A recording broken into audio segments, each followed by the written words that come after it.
Go yard. I got so much motherfucking design on right now. Bring it down. Baiklah, di sini saya akan menyampaikan sedikit materi tentang pola pendidikan Islam dan pendidikan umum. Pola pendidikan Islam pada periode dinasti Umayyah telah berkembang bila dibandingkan pada masa Khulafah ar-Rasyidin yang ditandai dengan semaraknya kegiatan ilmiah di masjid-masjid dan berkembangnya kutab serta majelis sastra. Jadi tempat pendidikan pada periode dinasti Umayyah adalah yang pertama kutab. Kutab atau maktab berasal dari kata dasar kataba yang berarti menulis atau tempat menulis. Jadi kutab adalah tempat belajar menulis.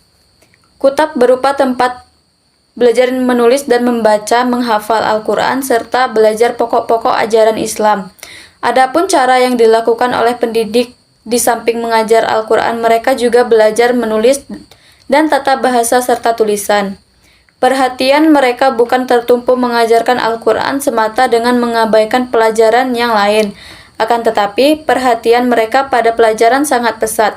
Al-Quran dipakai sebagai bahasa bacaan atau belajar membaca, kemudian dipilih ayat-ayat yang akan ditulis untuk dipelajari.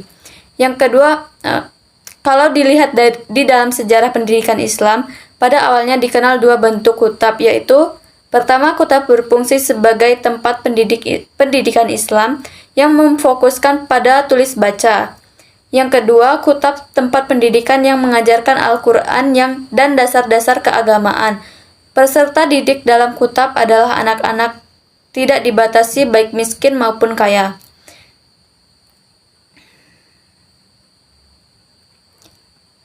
Yang kedua yaitu masjid.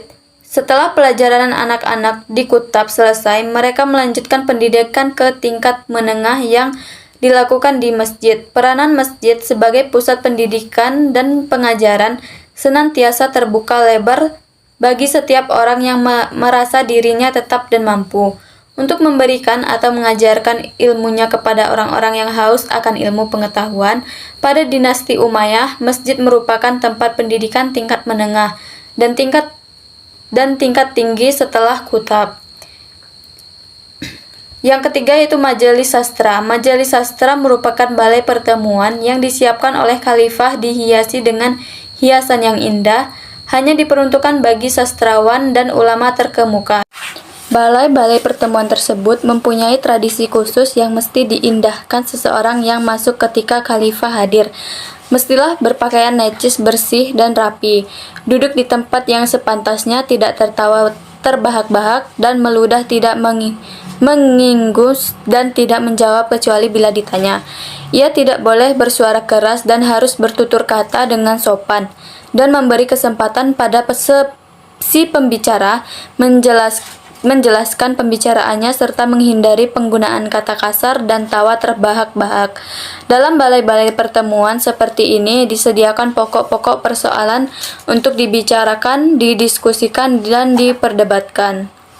Materi yang kedua yaitu menurut pendapat saya tentang dikotomi pendidikan Islam dan pendidikan umum.